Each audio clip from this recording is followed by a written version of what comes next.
Hello everyone. UPSC prelim booster current affairs series में आपका स्वागत है। आज है 2 दिसंबर 2024। आज हम देखेंगे कौन कौन से article PIB, the Hindu newspaper के साथ साथ अदर करंट अफेयर्स की मैगजीन और न्यूज़पेपर में इंपॉर्टेंट रहे हैं। आज की हम क्लास शुरू करें, आप में से जो भी नए बच्चे हैं उनको हम बता दें कि हमारी ये जो करंट अफेयर्स की क्लासेस हैं ये मंडे टू सैटरडे आती हैं और आपको डेली शाम को 6 बजे यूट्यूब चैनल पर पब्लिश हो जाती हैं। तो आपको पता है कि 2 दिसंबर आज सोमवार है और 1 दिसंबर को संडे था, इसलिए 1 दिसंबर के आर्टिकल को हम अपने इस वीक के हर एक पार्ट में कवर करा देते हैं। ठीक है, तो आपको कभी ये नहीं सोचना है कि संडे को अगर छुट्टी रहती तो क्या उसके आर्टिकल कवर नहीं होते हैं। कवर होते हैं बट वो मिक्स कर दिए जाते हैं। ठीक है, तो बिना देरी के अपनी क्लास की हम शुरुआत करते हैं। आज का जो हमारा पहला आर्टिकल है वो है राज प्रथम को लेकर। आपसे यहाँ पर तो क्वेश्चन नहीं पूछा जाएगा, लेकिन जब आप हमसे मेडिवल इंडिया पढ़ेंगे या आप हमसे जब एंशियंट हिस्ट्री पढ़ेंगे तो वहाँ पे हम आपको चोलास के बारे में पढ़ाएंगे कि चोला कौन थे, चेर कौन थे, पांड्य कौन थे, पल्लव वंश कौन थे, या कहीं एक तरीके की दक्षिण भारत का जो इतिहास है उसको पढ़ाएंगे। और आपको जानकर आश्चर्य होगा कि अभी हाल के दिनों में यूपीएससी ने क्या किया है कि आपसे एंशियंट हिस्ट्री के सेगमेंट में साउथ इंडिया की हिस्ट्री या कहें दक्षिण भारत के इतिहास को लेकर काफ़ी सारे क्वेश्चन पूछे हैं। यहाँ तक कि गुप्त और गुप्तोत्तर के बाद के भी क्वेश्चन काफ़ी सारे पूछे हैं। तो जहाँ तक मुझे उम्मीद है कि चोलास पे क्वेश्चन आएगा, फिर से आएगा। और चोलास पे क्वेश्चन क्यों आना चाहिए? इसलिए आना चाहिए क्योंकि आपको पता हो कि साउथ इंडिया में 2 पार्ट में मूवी बनी है जिसको बोलते हैं पोन्नियन सेल्वन, PS1 और PS2। ठीक है, आप कभी यूट्यूब पर सर्च करना, तो उस मूवी को ध्यान में रखते हुए यूपीएससी क्वेश्चन पूछ सकती है। और मैं पिछले कई वर्षों से इस पर अनुमान लगाए हूँ कि कभी भी क्वेश्चन पूछा जा सकता है। ठीक है, तो इसीलिए आपको यहाँ पर भी कुछ फैक्ट याद करने हैं। जो बचे कुछ फैक्ट होंगे वो हम आपको एंशियंट और मेडिवल में कवर कराएंगे। कुछ बच्चों को लग रहा होगा एंशियंट भी बोल रहे हो, मेडिवल भी बोल रहे हो, समझ भी नहीं आ रहा। समझ में इसलिए नहीं आ रहा है क्योंकि चोलास का जो चैप्टर है, आधा चैप्टर वो पूर्व मध्यकाल में आता है और आधा जो चैप्टर है वो दिल्ली सल्तनत के साथ में आता है, खासतौर पे जब आप विजयनगर के साम्राज्य वगैरह को पढ़ेंगे तब। ठीक है, तो इसलिए आपको परेशान नहीं होना है, आपको बस यहाँ पे ये याद रखना है कि अच्छा यहाँ पर राजराज प्रथम को देखना है। ठीक है, तो ये आप एक तरीके से पहले मैप देख लो। ठीक है, अब इस मैप को आप देखोगे तो यहाँ पे 3 इंडिकेटर क्या बता रहा है। पहला तो बता रहा है ट्रेड रूट, कि ये ट्रेड रूट रहा था। दूसरा ये जो ब्लू कलर की थी ये था चोला टेरिटरी, और ये जो पिंक कलर का है ये है चोला इन्फ्लुएंस। इन्फ्लुएंस का क्या मतलब होता है कि भले चोलास ने इन राज्यों पर या इन देशों पर डायरेक्टली हमला या डायरेक्टली उनको अपने अधीन ना किया हो या वहाँ के राजा को अपदस्थ ना किया हो, हटाया ना हो, लेकिन उन राजाओं ने चोलास की प्रभुसत्ता का सम्मान किया।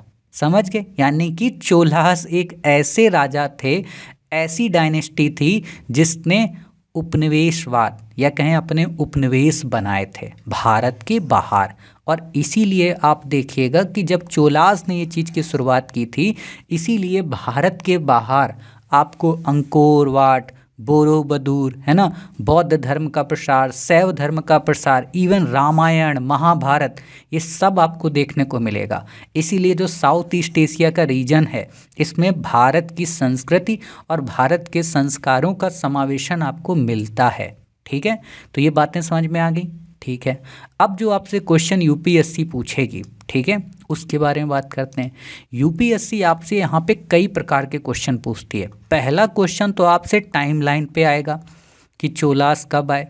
दूसरा क्वेश्चन आएगा पल्लवों से रिलेट करके कि जो चोलास का उदय हुआ या कहें चोलास किसके सामंत थे, तो पल्लवों को पराजित किया, उनके सामंत थे। तीसरा क्वेश्चन आएगा इनके राजाओं को लेकर कि राज प्रथम का क्या योगदान है, राजेंद्र चोल का क्या योगदान है ना, इन पे क्वेश्चन आएगा। इन्होंने क्या क्या कार्य किए, मंदिर निर्माण कैसे किया। ठीक है, पांचवा जो क्वेश्चन आएगा या कहें चौथा जो क्वेश्चन आएगा वो आएगा इनकी आर्ट एंड कल्चर पे कि दक्षिण भारत की जो द्रविड़ शैली है मंदिर की उसमें क्या योगदान दिया, बृहदेश्वर की क्या भूमिका है, नटराज की मूर्ति की क्या भूमिका है। अगला जो क्वेश्चन बनेगा वो आएगा उत्तर मेरु अभिलेख को लेकर कि इनके जो स्थानीय प्रशासन की जानकारी है वो क्या है, और उसी में आपसे पूछेगा कि नाडु क्या है, वलनाडु क्या है, उर क्या है, वारियम क्या है ना, इन पे क्वेश्चन बनेगा। और अंतिम जो प्रश्न आपसे पूछा जाएगा वो आएगा इनके राजाओं की वंशावलियों के क्रम को लेकर, कि इनमें से सीक्वेंस में लगाइए। ठीक है, लेकिन जो मैंने अंतिम बोला है ना, ये थोड़ा हाई लेवल का क्वेश्चन है, लेकिन अगर आया तो ऐसा आ सकता है। ठीक है, बाकी आपसे यहाँ पे क्वेश्चन नहीं बनेंगे। ठीक है, तो इतनी बातों को हम ध्यान में रखते हुए इस आर्टिकल को कवर करेंगे। तो आपको क्या पता हो, आपको पता हो कि चोल साम्राज्य की स्थापना किसने की थी? विजयालय ने। मतलब चोल साम्राज्य की स्थापना राजराज चोल ने नहीं की थी। क्लियर हो गई बातें? हाँ सर, क्लियर हो गई। दूसरी बात क्या है कि इन्होंने पल्लवों को पराजित किया। पल्लवों को पराजित करने का मतलब क्या है कि ये पल्लवों के सामंत थे, मतलब पल्लवों के यहाँ काम करते थे। बाद में जब पल्लव कमजोर हुए तब इन्होंने उनको पराजित करके उनके राजा को मार दिया और विजयालय ने चोल साम्राज्य की स्थापना की। पल्लव कहाँ के थे? कांची के। आप पढ़ते हो ना, कांची के पल्लव। ठीक है, क्लियर हो गई बातें? हाँ सर, क्लियर हो गई। इनका शासनकाल कब से कब तक था? 9वीं से 13वीं शताब्दी। ध्यान से सुनना, 9वीं से 13वीं शताब्दी। 9वीं से 13वीं का मतलब 900 से लेके 1300 एडी के बीच। अब आपको पता है कि इसी में आपको तराइन की बैटल मिलती है, इसी में आपको मोहम्मद गौरी मिलता है, इसी में आपको महमूद गजनवी मिलता है, सब आपको इसी में मिलेंगे। इसीलिए मैंने कहा ना कि ये एक ऐसा चैप्टर है जो आधा आपके एंशिएंट में है, आधा मेडवल में है। ठीक है, लेकिन मैं आपको जहाँ तक मुझे याद है मैंने एंशिएंट में आपको नहीं पढ़ाया है, थोड़ा सा हिंट दिया था, क्योंकि मुझे पता है कि मेडवल भी मुझे ही पढ़ानी है। तो फाउंडेशन कोर्स में मेडवल जब पढ़ाएंगे तो वहाँ शुरुआत ही इसी से होगी। ठीक, बाकी आपसे यहाँ पे क्वेश्चन नहीं पूछा जाएगा। राजेंद्र चोल प्रथम, परांतक चोल द्वितीय और वनवन महादेवी, ये कुछ नहीं पूछा जाएगा। ठीक है, आपको बस याद रखना है कि हाँ, राजराज जो चोल प्रथम है उसके कई सारे योगदान हैं। कई सारे योगदानों के अंतर्गत अगर हम बात करें तो उसने कई लड़ाइयाँ लड़ी हैं। उन लड़ाइयों से रिलेटेड क्वेश्चन आपसे नहीं बनेगा, तो आप इन क्वेश्चंस को यहाँ पे छोड़ सकते हैं। हाँ, यहाँ पे ये चीज़ देख सकते हैं कि जिस लड़ाई की शुरुआत राजराज चोल प्रथम ने की थी, मतलब श्रीलंका पे जो पहला हमला किया था चोलों में, वो राजा कौन था? राजराज चोल। लेकिन उसको अंतिम रूप किसने दिया, पूरी तरह से किसने जीता? तो राजेंद्र चोल प्रथम ने। ठीक है, उसके बेटे ने। क्लियर हो गई बातें? हाँ सर, क्लियर हो गई। फिर बात आती है चालुक्यों को लेकर कि उन्होंने चालुक्यों को भी पराजित किया। क्लियर, तो ये एक लाइन याद रखनी है। और फिर जो आपसे क्वेश्चन बनता है वो क्वेश्चन बनता है इनकी नौसेना को लेकर, कि राजराज चोल ने नौसेना को मजबूत किया था। इनका एक पोर्ट था नागपट्टनम। ये वैसे क्वेश्चन आप कहाँ पढ़ते हो नागपट्टनम का? जब आप डच और फ्रांसीसी बस्तियों के बारे में पढ़ते हो, चन्नापट्टनम, नागपट्टनम, है ना, तो वहाँ से रिलेटेड है। बाकी आपको यहाँ पे ये याद नहीं रखना है स्थानीय प्रशासन। हाँ, इतना लिख सकते हो कि चोलों के स्थानीय प्रशासन की जो जानकारी है वो हमें उत्तर मेरूर अभिलेख में देखने को मिलती है। ठीक है, उत्तर मेरूर अभिलेख। बाकी अन्य अभिलेख, भीतरी अभिलेख क्या है, जूनागढ़ अभिलेख क्या है ना, या अशोक के जो अभिलेख हैं वो क्या हैं, वो हम क्विज में भी कराते हैं, फाउंडेशन कोर्स में भी कराते हैं, तो यहाँ कराने की ज़रूरत नहीं। अगली जो लाइन ये काफ़ी इंपॉर्टेंट है। देखो, अगर राजराज चोल के व्यक्तित्व से क्वेश्चन आया और उसने नंबर 1, नंबर 2, नंबर 3 करके डाल दिया तो आप गड़बड़ कर दोगे, और गड़बड़ सबसे ज़्यादा कहाँ करोगे? इस लाइन में। क्या लिखा है? राजराज चोल प्रथम एक समर्पित शैव था। शैव का मतलब शंकर की पूजा करता था, शिव की पूजा करते थे। ठीक है, लेकिन उन्होंने भगवान विष्णु के कई मंदिर बनवाए, या भगवान विष्णु को समर्पित कई मंदिरों का निर्माण करवाया। अब ये लाइन जब आएगी तो कुछ जो ज़्यादा दिमाग वाले बच्चे हैं, जो तुक्केबाजी करते हैं, जिनको लगता है कि एलिमिनेशन उनका परफेक्ट है, तो वो यहाँ से कहेंगे अच्छा यहाँ शैव बोल रहे हो, यहाँ विष्णु बोल रहे हो, मतलब कॉन्ट्राडिक्टरी लाइन है। और कॉन्ट्राडिक्टरी लाइन को लेकर हमारे पागल मास्टर ने बोला था कि ऑप्शन वो एलिमिनेट हो जाएगा, लेकिन उनको ये नहीं ध्यान है कि पागल मास्टर ने ये भी बोला था कि कॉन्ट्राडिक्टरी लाइन या ट्रिक वहाँ नहीं लगती है जहाँ फैक्ट या कॉन्सेप्ट अपने आप में सही होता है। ठीक, तो बच्चे गड़बड़ कर आएंगे, तो आपको नहीं गड़बड़ करना है। आपको याद रखना है कि हाँ, भले वो शैव के पुजारी थे लेकिन विष्णु को लेकर भी उन्होंने कई मंदिर बनवाए। खास बात क्या है कि 1010 में, 1010 का मतलब क्या, आज से 1400 वर्ष पहले एक मंदिर बनवाया था, बृहदेश्वर मंदिर, जिसको राज राजेश्वरम भी कहते हैं। राज राजेश्वरम क्यों? क्योंकि राज ने बनवाया। तो बृहदेश्वर के दो नाम हैं, ठीक है, राज राजेश्वरम और बृहदेश्वर। बृहदेश्वर जो मंदिर है वो भगवान शिव को समर्पित है। अगली बात, ये द्रविड़ मंदिर वास्तुकला की उच्च कोटि का नमूना है। मतलब जैसे आप जब नागर मंदिर शैली पढ़ते हो, ठीक है, तो आपको लिंगराज, कंदरिया, महादेव ये देखने को मिलते हैं। उसी तरह दक्षिण का जो सबसे टॉप लेवल का मंदिर है, जहाँ द्रविड़ वास्तुकला अपने चरमोत्कर्ष पे थी, वो था बृहदेश्वर मंदिर। अब ये द्रविड़ वास्तुकला क्या होती है? आर्ट एंड कल्चर में आप पढ़ते हो, मैंने पढ़ाया है। क्या होती है द्रविड़ वास्तुकला? द्रविड़ वास्तुकला में क्या होता है कि मंदिर को चार दीवारी से घेरा जाता है, तालाब होता है, ठीक है, मोटा मोटा बता रहा हूँ, एक नंदी या कहें जो भगवान के वाहन होते हैं उनके लिए एक मंडप होता है, और जो मंदिर होता है उसके बाहर एक गोपुरम होता है, जैसे टेंट वगैरह आजकल शादियों में आप देखे होंगे, है ना, मुख्य द्वार पे लगा होता है। और फिर ये जो मंदिर होता है इसका निर्माण कैसा होता है? कुछ इस तरीके का, ठीक है, मतलब यहाँ पे रेखा द्यूल, है ना, या यहाँ पे रेखी पिरामिड देखने को नहीं मिलेगा। यहाँ पे ऐसा पिरामिड आपको देखने को नहीं मिलेगा। ये पिरामिड आपको नागर में मिलेगा, यहाँ पर ये पिरामिड मिलेगा। और ये पिरामिड क्या दर्शाता है? ये पिरामिड दर्शाता है कि दक्षिण की वास्तुकला है, ठीक है, ब्लॉकेज में बना होता है। अब आपने देखा होगा जो राम मंदिर बनना है अयोध्या में, ठीक है, उस राम मंदिर की क्या खास बात है? उस राम मंदिर में न केवल नागर शैली है, ज़्यादातर नागर शैली है, लेकिन इंस्पायरेशन उन्होंने कहाँ से ली है? द्रविड़ वास्तुकला से। इसलिए देखना, जो बिल्कुल सीधा मंदिर का शिखर नहीं है, आप देखिएगा जो छोटे छोटे मंडप हैं वो बने तो हैं ऐसे, लेकिन उनका कुछ ऐसा शिखर है, मतलब फैल ज़्यादा गए, कुछ ऐसे, समझ गए? तो ऐसे ज़्यादा फैलें तो मतलब क्या? द्रविड़ का। लेकिन मोटे तौर पे हम कहते किसको? नागर, ठीक।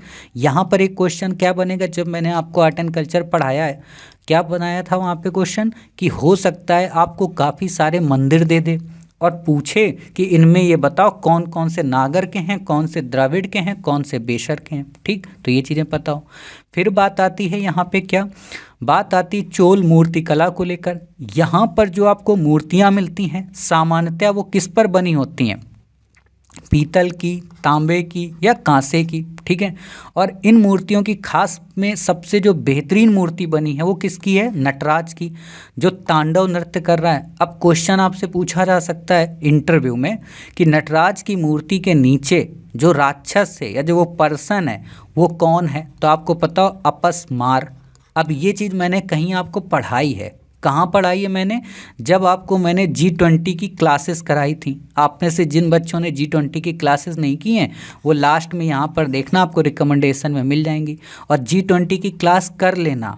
क्यों कह रहा हूँ? क्योंकि G20 के समिट से रिलेटेड क्वेश्चन 2024 में नहीं आया है, और हर किसी ने, हर कोचिंग वाले ने G20 पढ़ाया था, नहीं आया। तो इसका मतलब क्या है? क्या यूपीएससी बेवकूफ़ है? बिल्कुल नहीं।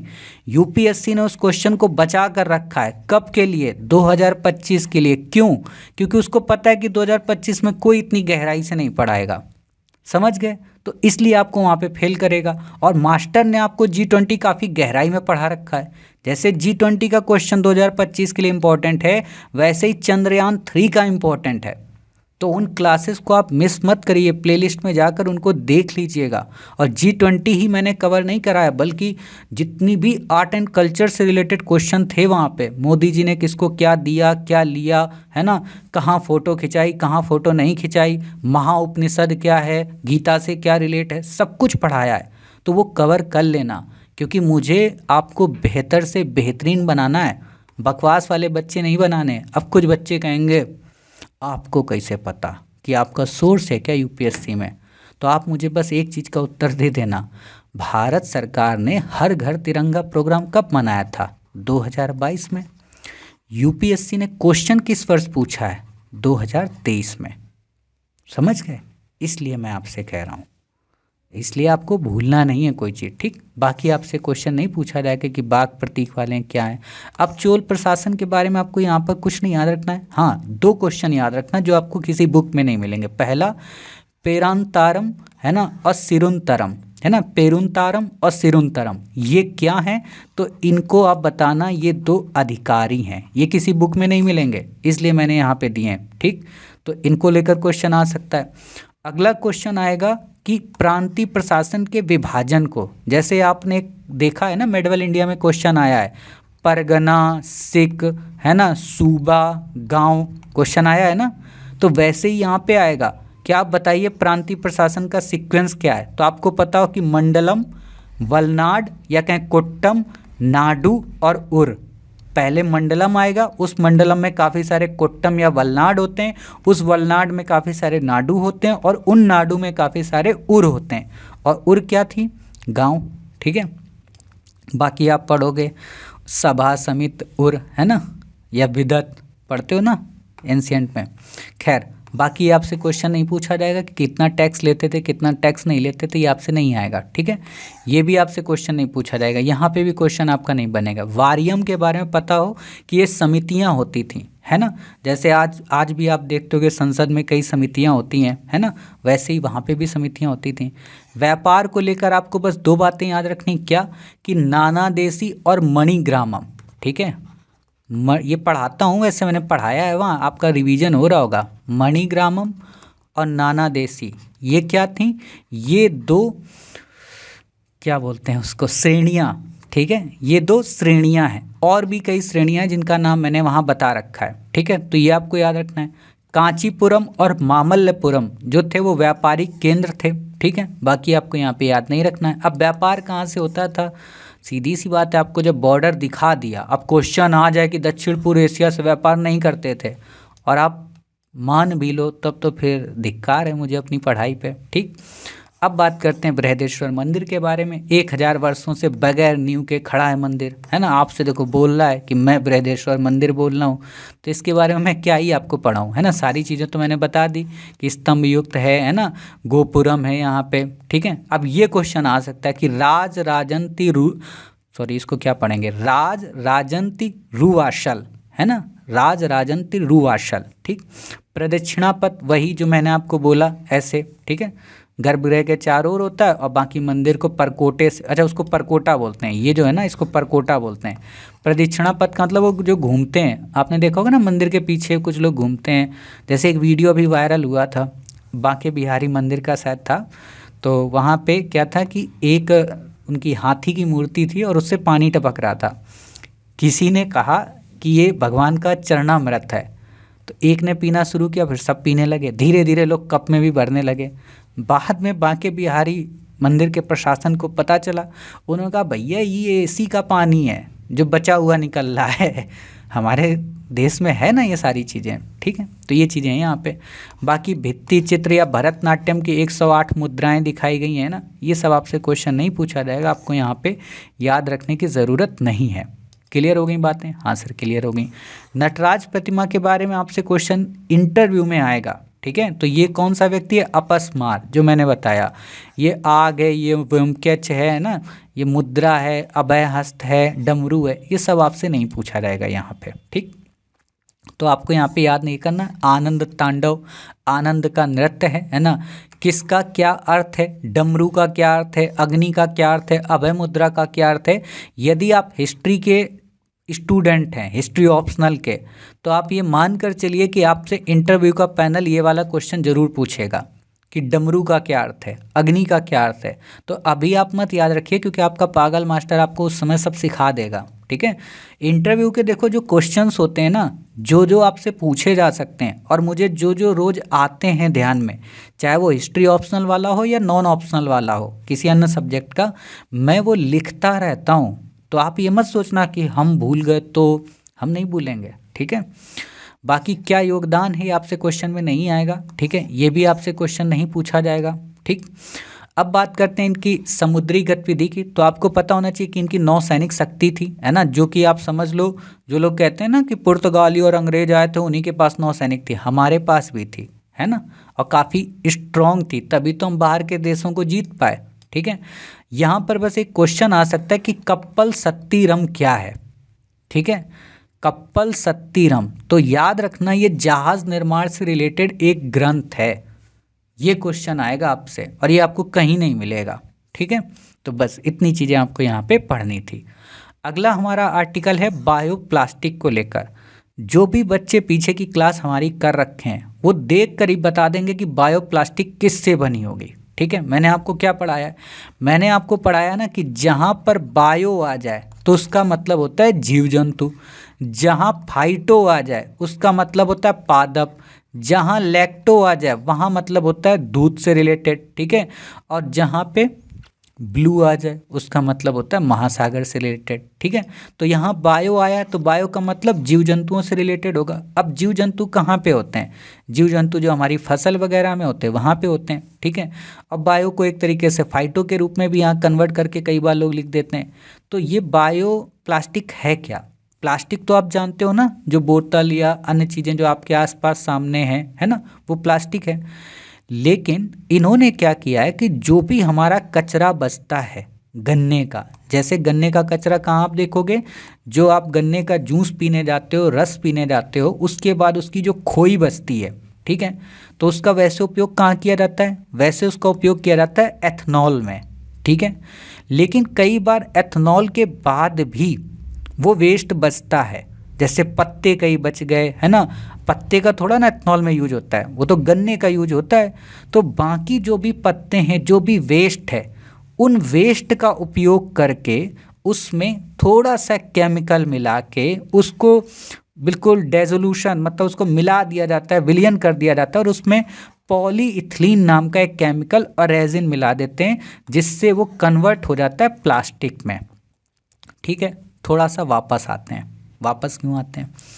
बचपन में जब आप थोड़े से छोटे रहे होंगे तो आप लोगों ने भंडारा वगैरह खाया होगा, है ना, या आज भी जो लोग गांव देहात से होंगे, छत्तीसगढ़, झारखंड, हरियाणा, है ना, इधर से पंजाब के साइड से, तो आप देखना पहले, अब तो क्या चलती है, अब तो थर्माकोल वाली थाली चलती है वाइट कलर की। पहले क्या होता था, पत्ते का वो बना होता था, भोज पत्तों से। ठीक है, और उन्हीं पत्तों में खाना खाया जाता था। आज भी आप लोग देखना, जो पानी के बतासे वाले होते हैं या जो चाट टिक्की वाले वो करते हैं, कुछ के मुंह में तो पानी आ गया होगा।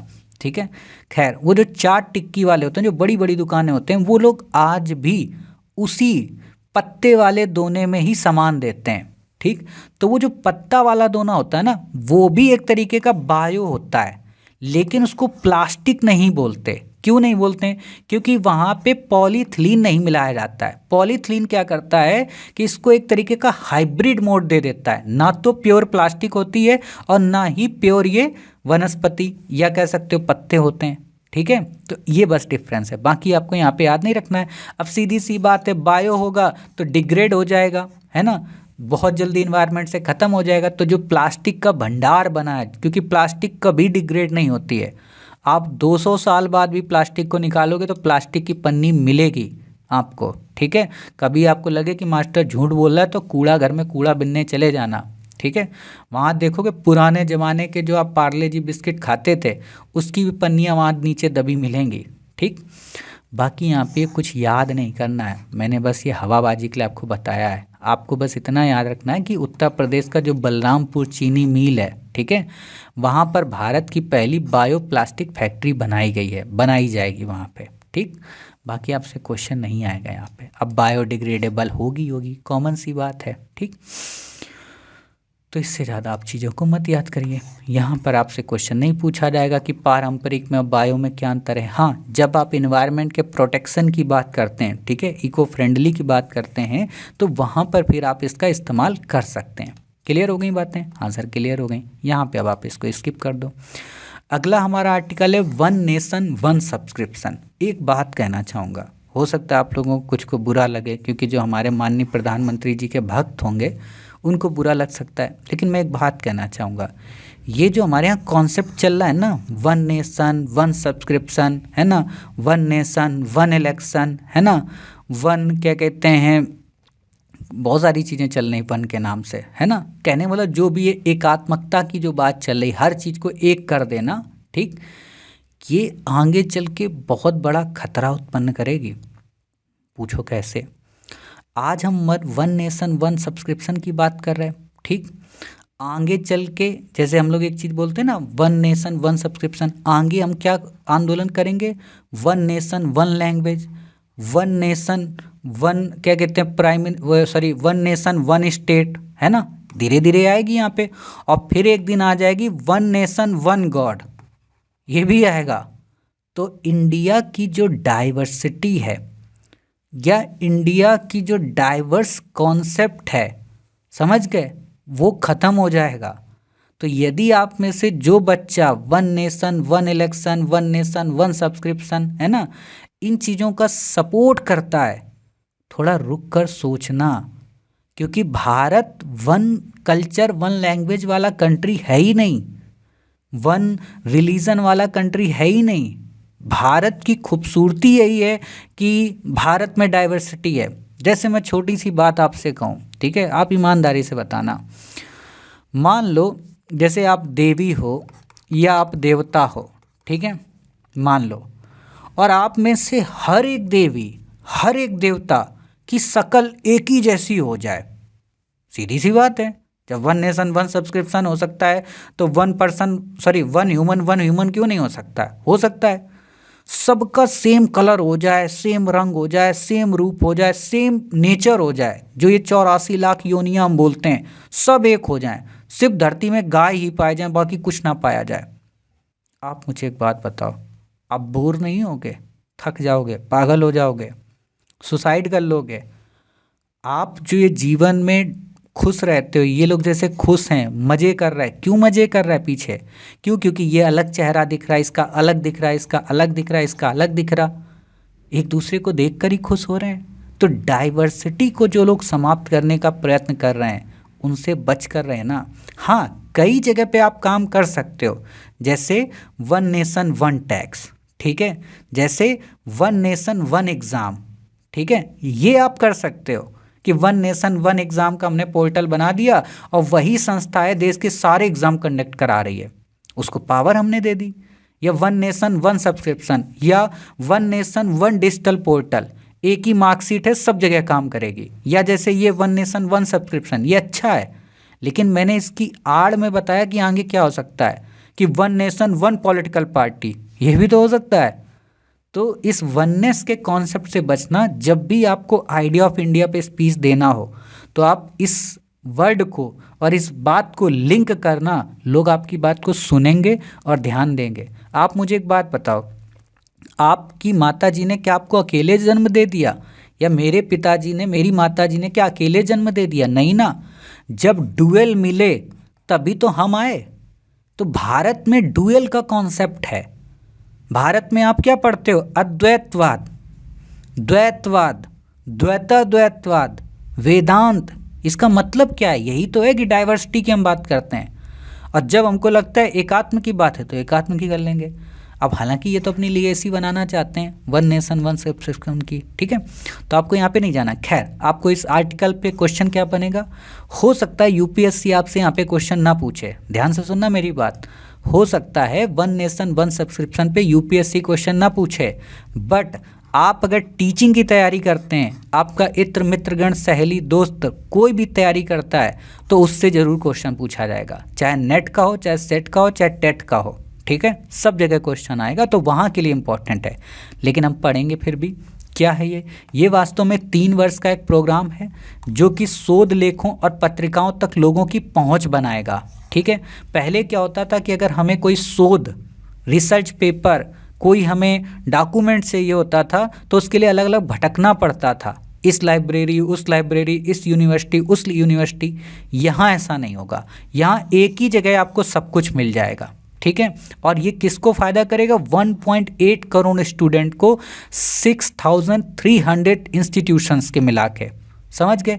किसने किया? यूजीसी ने इसको कंडक्ट किया। अब यूजीसी आपको पता है कि बड़े बड़े एग्जाम लेती है यूनिवर्सिटी से रिलेटेड, और यहीं पे रिसर्च होती है, ठीक है। आपका पागल मास्टर भी रिसर्च ही करता है खाली बैठ के, ठीक है। पे टू रीडर मॉडल पे निर्भर करता है। पहले क्या होता था कि पैसा दो तो आपको मिलेगा शोध, है ना, आपने देखा होगा। आपको अगर कोई शोध चाहिए होगा तो आप यूट्यूब पर सर्च करना, आपको पूछेगा 500 रुपये चाहिए, 200 रुपये चाहिए, ठीक। तो ये चीज़ पता हो। कहाँ के लिए? पूरे भारत के लिए, खास तौर पे किनको? टीयर 2 और टीयर 3 शहरों के लिए। कुछ बच्चों को यही नहीं पता होगा टीयर 2 टीयर 3 क्या होता है। देखो, हमारे देश में शहरों को 3 कैटेगरी में बांटा गया है। एक है टीयर 1, एक है टीयर 2 और एक है टीयर 3। टीयर 1 वो शहर होते हैं जहाँ पर इकोनॉमिक एक्टिविटी हाई लेवल पे होती हैं, जहाँ जनसंख्या घनत्व ज़्यादा होता है और जहाँ इंडस्ट्री भी देखने को मिलती हैं, जैसे दिल्ली, मुंबई, बेंगलोर, कोलकाता, ठीक है। ये टीयर 1 सिटी हैं। टीयर 2 में वो शहर आते हैं जो इनकी तुलना में कम इंडस्ट्री हैं, इनकी तुलना में कम जनसंख्या घनत्व है और इकोनॉमिक एक्टिविटी भी कम है, जैसे लखनऊ, है ना, कानपुर, ऐसे शहर आते हैं टीयर 2 में। टीयर 3 में कौन से शहर आते हैं? गांव एक तरीके के, जहां खेती वगैरह होती है, ठीक है। तो ये बस मतलब होता है, बाकी आपसे क्वेश्चन नहीं पूछा जाएगा, ठीक। बाकी आप ये पढ़ लेना, आपसे यहाँ पे क्वेश्चन नहीं आएगा, ठीक है। कौन कौन सी चीज़ें हैं आपसे ये क्वेश्चन नहीं पूछा जाएगा, ठीक। आज का हमारा लास्ट आर्टिकल यक्षगान को लेकर। पहला क्वेश्चन यही बनेगा कि यक्षगान शास्त्रीय नृत्य है कि नहीं है। तो आपको पता हो कि यह शास्त्रीय नृत्य नहीं है, बल्कि ये एक फोक आर्ट है या कहें लोक नृत्य है, ठीक है, लोक नृत्य। अब आपके दिमाग में होगा सर शास्त्रीय नृत्य कितने हैं? तो आपको पता हो कि भारत में शास्त्रीय नृत्य कितने हैं? 9। भारत में शास्त्रीय भाषाएं कितनी हैं? 11। भारत में शास्त्रीय संगीत कितने हैं? 2, ठीक। पहले कितनी थी शास्त्रीय भाषाएं? पहले थी 6, बाद में 5 जोड़ी गई हैं अभी हाल ही में। कौन कौन सी? मराठी जोड़ दी गई, पाली जोड़ दी गई, प्राकृत जोड़ दी गई, असमिया जोड़ दी गई और बांग्ला जोड़ दी गई, ठीक। तो ये क्वेश्चन बन सकता है, तो आपको याद रखना है। शास्त्रीय नृत्य पे क्वेश्चन बन सकता है कि कौन से नृत्य हैं कौन से नहीं हैं, तो कुचिपुड़ी, भरतनाट्यम, कथकली, है ना, इन सबको आप याद कर लेना। शास्त्रीय संगीत पे भी क्वेश्चन बनेगा, जो 2 हैं, हिंदुस्तानी और कर्नाटक। मैंने पढ़ाया आर्ट एंड कल्चर में, क्वेश्चन ये बहुत इंपॉर्टेंट वाले हैं 2025 की दृष्टि से, मजाक नहीं कर रहा हूँ आपसे। फिर मुझसे मत कहना कि मास्टर आप बताए काहे नहीं थे, ठीक। खैर वापस आते हैं यक्षगान पे। तो आपको बस यहाँ इतना याद रखना है कि यक्षगान जो है कर्नाटक से रिलेटेड है, बाकी कुछ नहीं पूछा जाएगा। हाँ, यहाँ पे ये आपको पता हो कि क्या ये केवल पुरुषों के द्वारा है? नहीं, अब महिलाओं के द्वारा भी किया जाता है, ठीक। तो ये चीज़ बस पता हो। थीम क्या होती है? जितने भी हमारे डांस होते हैं, रामायण, महाभारत, हमारे एपिक जो भी हैं पुराने, उनसे रिलेटेड ही होती है, ठीक है। बाकी आपसे क्वेश्चन नहीं बनेगा क्या क्या इसमें है, पोशाक क्या है, ये फालतू की चीज़ें हैं। बच्चा सोचता है ये सब क्वेश्चन आएगा, नहीं आएगा। अब जैसे ये क्वेश्चन है संगीत को लेकर, तो कॉमन सेंस से आप इसको सही कर सकते हो कि इसमें संगीत में केवल ड्रम का उपयोग किया जाता है, केवल हारमोनियम, यहाँ बांसुरी का उपयोग नहीं किया जाता। तो आप कहोगे गजब का मूर्ख बना रहे हो भैया, हर चीज़ का उपयोग होता है। जैसे क्वेश्चन आया ना मणिपुर नृत्य को लेकर कि इसमें केवल हारमोनियम का उपयोग किया जाता है, ठीक है। बैक ईयर देखते रहा करो, सब कुछ हम ही बताएंगे क्या आपको। खैर, भारत के प्रमुख लोक नृत्य कौन से? इनकी आप लिस्ट बना लेना, क्वेश्चन पूछा जाएगा कि बुर्रा कथा का संबंध किससे? आंध्र प्रदेश से। बुट्टा बोमाल्लू का वैसे पढ़ा चुका हूँ वहाँ आर्ट एंड कल्चर में, ठीक है।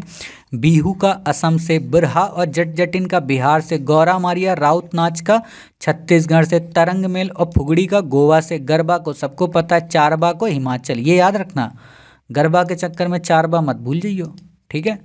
दुमहल जम्मू कश्मीर का इंपॉर्टेंट है। छऊ ये सरायकेला वाला झारखंड में, ठीक है। यक्षगान आपको बता ही दिया। कुम्मी को काली मरियालट पड़ियानी, है ना, केरल का, ठीक है। चकियार कूथू, इस पे क्वेश्चन आ सकता है और चर्चा में भी था, मैंने करंट में पढ़ाया भी आपको, तो ये याद रख लेना चकियार कूथू। जवारा मध्य प्रदेश का। थांगटा आ चुका है क्वेश्चन 2018 में, मणिपुर में। ध्यान रखना एक चीज़, ये थांगटा है और एक आप पढ़ेंगे थांगका। ये क्या है? ये चित्रकला है, ठीक है। कहाँ की? सिक्किम की, ठीक। मिजोरम का चिराव, रांगमा का नागालैंड, है ना। छऊ ये मयूरभंज का, 3 छऊ हैं, सरायकेला, है ना, जो झारखंड, मयूरभंज जो कि उड़ीसा, और आपका छऊ जो कि आपका असम का मैंने पढ़ा दिया। पाइका, है ना, झूमर, डंडा यात्रा, दलखई, क्वेश्चन आ सकता है पाइक को लेकर। पंजाब का भागड़ा, गिद्दा, झूमर, घूमर, घूमर पे क्वेश्चन आ सकता है। दीपिका पादुकोण को लेकर आपने देखा होगा विवाद हुआ था, है ना, घूमर को लेकर, कि जो संजय लीला बंसाली हैं, है ना, वो पेट उसमें खुला हुआ है ना, साड़ी, सीधी सी बात है, जो देवी साड़ी पहनती है तो उसका पेट खुला होता है। तो उसमें यही विवाद था कि राजस्थान का जो परिधान है उसमें पेट खुला नहीं होता है स्त्रियों का। तो उस समय सोचो विवाद में था जब वो मूवी आई थी, शायद पद्मावत, हाँ पद्मावत ही, ठीक है। कालबेलिया, आपसे क्वेश्चन नहीं पूछेगा, आ चुका है। सिंघी छम कुम्मी मट्टम रासलीला उत्तर प्रदेश नहीं है, उत्तर प्रदेश है, ये सही कर लो, ठीक है, योगी जी नाराज हो जाएंगे। और ये छऊ कहाँ का? पुरुलिया का, पश्चिम बंगाल का, है ना, आल का। बाकी आपसे यहाँ पे क्वेश्चन नहीं पूछा जाएगा। तो इतनी ही चीज़ें आपको पढ़नी थी, इससे ज़्यादा आपको यहाँ पे याद नहीं रखनी। आज के आर्टिकल कुछ ज़्यादा हो गए, है ना, अब ज़्यादा क्या चीज़ें पढ़ानी पड़ती हैं डिटेल में, ठीक। खैर, उम्मीद है आज की क्लास आपको पसंद आई। मिलते हैं अपने नेक्स्ट डे 3 दिसंबर 2024। अपना ख्याल रखिए, नोट्स बनाइए, चीज़ों को रिवाइज करिए, और उम्मीद है कि आपने नवंबर माह के करंट अफेयर्स को पूरी तरह से कवर किया होगा, क्योंकि हमने काफ़ी अच्छे से कवर कराया है। जनवरी की भी आप करंट अफेयर्स कर रहे होंगे, और टेस्ट सीरीज़ तो आप ज्वाइन कर ही चुके होंगे, ठीक है। तो ना पता हो टेस्ट सीरीज के वीडियो यहाँ पर देख लीजिए, आपको हमने बता रखा है। जय हिंद, जय भारत, वंदे मातरम, भारत माता की जय।